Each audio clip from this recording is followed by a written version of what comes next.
Now before getting started, do be warned there will be some major spoilers in this video for the first 3 episodes of Season 3 of The Bad Batch, so if you haven't seen it yet and you don't want anything ruined, it is a really good time to click away.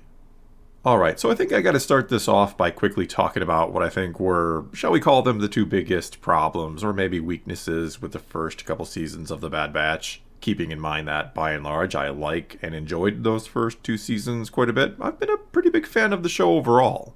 But the 2 main issues I had with those first 2 seasons were tone and overall pacing.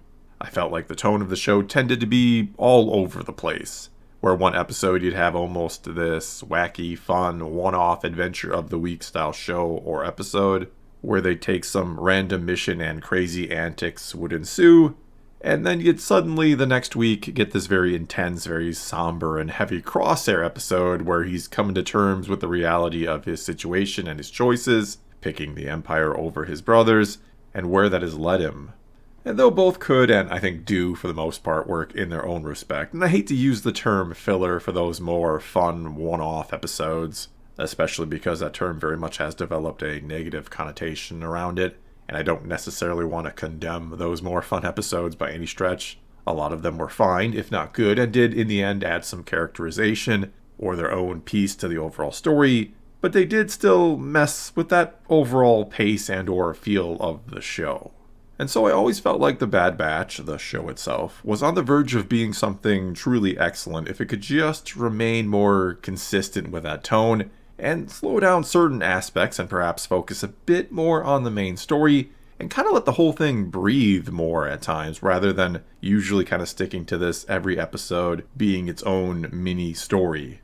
Because there were a lot of episodes that were the standard 25 minutes or so that felt very compacted, where you had a beginning, a middle where some complications occurred, and then an end or resolution that just felt way too rushed and oftentimes way too easy. There were many episodes that felt like they could have been expanded into, at the very least, 2 episodes, if not even more, and that they would have been so much better for it. And the funny thing is, every time the show did do something like that, when it did embrace those mini or multi-episode arcs, that's when it was at its best. It very much reminded me of the good old days of the Clone Wars, the later seasons of that show, when it did that pretty much exclusively and gave us some excellent Star Wars. And so I was then rather surprised, and pleasantly so, when all this first episode of Season 3 really did was, or so I'm assuming and hoping, was kind of set the tone and pace for the entire season. It kind of set the table for things to come.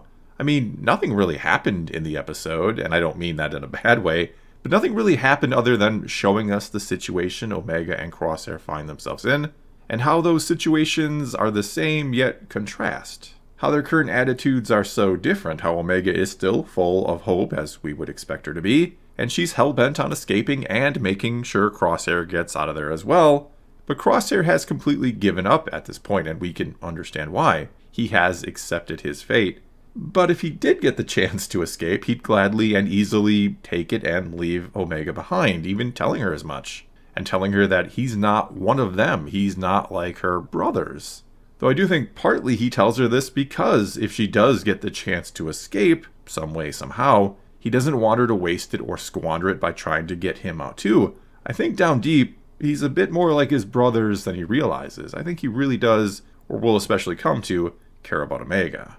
Anyway, I love the shots towards the beginning and that we get throughout this episode where we see Omega kind of staring outside longingly. Because even though her day-to-day life here on Tantus, helping Nala Se and doing menial tasks, even though it's probably not all that different from back when she was on Kamino doing virtually the same things, and she was happy back then, well now thanks to the Bad Batch, thanks to her brothers and all the adventures she's been on with them, her mind has been freed or liberated, and she now knows what life is really supposed to be like. It shows how far this character has come. From someone who was fine living on Kamino as a lab rat, though she really probably didn't understand she was one, but from that and being amazed to see dirt for the first time back early in Season 1, to now realizing that she doesn't want to be this caged creature. She wants to be out there where she feels she truly belongs. All the while, again contrasting with Crosshair, he's kind of okay with being this caged creature at this point because he probably feels like he has nowhere to go. No one would want him, even if he could escape. Though yeah, he would take the opportunity to escape if he could get it, as he says. Another thing we learn or kind of figure out in this episode is that Omega, for some reason, is special and that Nala Se has been hiding it or protecting it or deleting the information about her blood. We see that this blood of hers is being regularly tested, as is the blood of many other clones, that it is being mixed with high M count blood, with the goal seemingly being to try and transfer midi-chlorians to others in order to give them a higher M count, in order to, well, probably make them force sensitive, right? And this all ties back to, or so I would guess, it seems pretty obvious, especially with Palpatine showing up in that third episode, but it all seems to tie back to Palpatine wanting to make clones of himself with a high midi-chlorian count that he can eventually transfer his essence into. This all ties in with the sequel trilogy. It seems like, for better or worse, The Bad Batch, the show, is trying to make sense of Palpatine somehow returning and showing that it's been something that he's been working on for a very, very long time, that it has been the plan all along, I suppose, to one day come back from the dead, or again to just transfer his essence to a new body.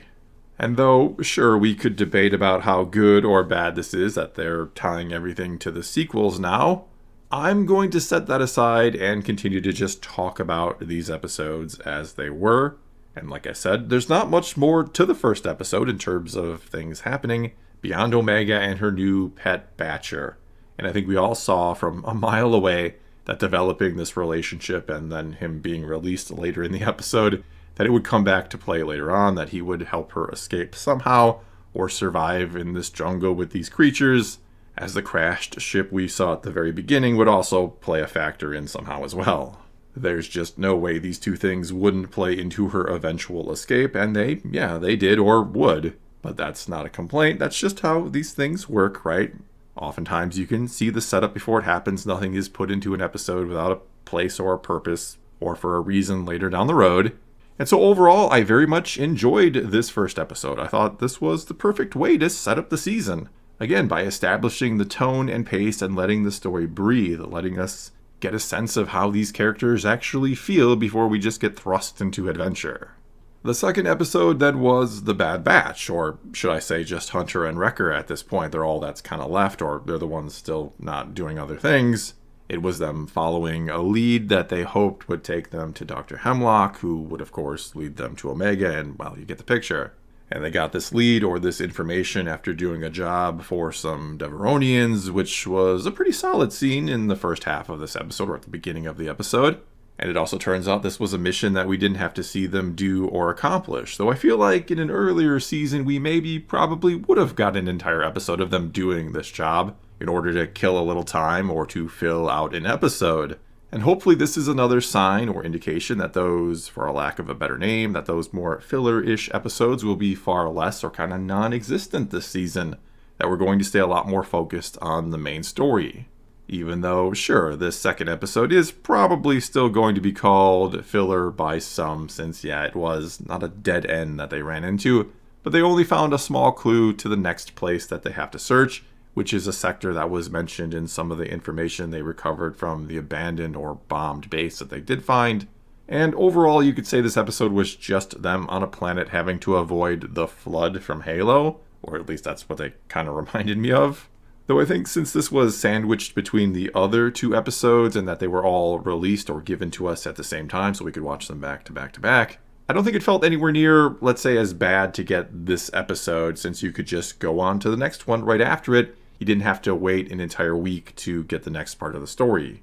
Which isn't to say I thought this episode then was bad or anything like that. There were certainly some good moments in there with Wrecker and Hunter. It was enjoyable. Plus, you do want to build up to them finding Omega, right? It'd be kind of cheap if the season opened up with them just knowing she's on Tantus and that they're heading there. You also want to give the sense that they've been looking and failing to find her for quite a while, and this episode does just that nicely. Though I wonder if, in a perfect world, you just make these first 3 episodes into one long hour-and-a-half episode, and then intertwine all the Wrecker and Hunter stuff with everything else. I think that might actually help the pace and flow of all 3 episodes in reality. But anyway, the second episode was still good, and the young clone stuff in there was also interesting or kind of thought-provoking as well. Because you do have to wonder what happened to all the clones. And by that I mean the younger ones as well, not just the ones who were adults and on active duty and fighting the war already, but also the ones who were still kids and training, if not only babies, if not still growing in the tubes when the war ended and the new empire said we don't want clones anymore. What exactly did happen to all of them? And considering how easily the adult clones are or were discarded, I can't imagine it was anything good. The third episode then was excellent, I thought, paying off the first episode very well, all those aforementioned things that it was pretty obvious setting up. And we got to see Omega going back for Crosshair, and they worked well together in order to escape. Palpatine is of course in there as well, and he's come to check on the progress of Hemlock and even gets shown something at one point. The best or maybe most obvious guess is a clone or clones of himself. They are the specimens Hemlock mentions. Though I suppose since we're embracing the sequels now, it could also be Snoke? And speaking of that, and kind of in spite of myself, I do wonder how Snoke will eventually fit into the equation here. Like, when and why exactly was he made if the plan was always for Palpatine himself to come back? Is he just kind of a contingency plan, or to be the face of the First Order until Palpatine himself is ready to announce his return? And I mean literally announce his return like he did in Fortnite? And I know the answer is they never thought about any of this originally or when making the sequels, but clearly, again, for better or worse, the Bad Batch and other shows and such are now trying to retroactively figure that out or give us the answers to it, including what is the deal with Snoke, I would have to assume. And I mean, it is curious to ask if Snoke himself even knows who or what he is exactly. Was he a clone of Palpatine's that sort of accepted the M-count infusion, but got all twisted and deformed in the process? Could he even be infused with the blood of Luke Skywalker taken from the chopped off hand, which is something a comic book even implied could be the case at one point? Not that they, Filoni and company, care much about what the comics do. But anyway, here I'm guessing it's Palpatine's clones in those tubes, and that, as I was saying, the plan is to make one that will take an M-count infusion, and that sometime Palpatine can transfer his essence into it along the way, or that's the plan again. And in The Mandalorian Season 3, we see that Gideon is trying to do something similar. He's trying to make clones of himself and infuse them with midi-chlorians to make them force sensitive, even though the Ahsoka series tells us that's not so important. High M count doesn't seem to be important for being a Jedi, so whatever. But leaving that one alone for now, in the end, Omega and Crosshair manage to fool a squad of troopers, and using Plan 72, they steal a shuttle and escape the planet, because they are let go by Hemlock, who finds out at the last moment from Emery that Omega is the clone he's been looking for, that her blood will accept the M-count transfusion, and hence you don't want to blow her up. And so overall, in combination here, a highly enjoyable first 3 episodes to the season. We're off to a good start here, and it makes a lot of sense that they released all 3 of these at the same time, and not in isolation or week to week. The intentional slow pace of that first episode is kind of offset by the next one, and it otherwise might have felt a bit too slow for some people, or like nothing really happened when the credits rolled after 30 minutes. As the old school, more mission of the week style episode 2 might feel a bit too, well, fillerish for some if it had been, again, in isolation. And then the third one is just a solid cap or conclusion to that first episode that there really wasn't much of a need or a reason to make you wait 2 weeks to get. Again, I think these all flowed together really well, and this is a great start to Season 3. Feels like those complaints I listed at the start about the first 2 seasons have been kind of addressed or answered, and here's hoping we continue like this. Well, that's all I got for this time. Now it is your turn to take to the comments below and tell me what you thought of these first 3 episodes, and if you do that, you may want to check out my Let's Talk Some Bad Batch video over on my second channel tomorrow, where I'll be responding to some of the comments left here. Either way though, do leave those comments below and let's talk some Star Wars. And until next time, thanks for watching.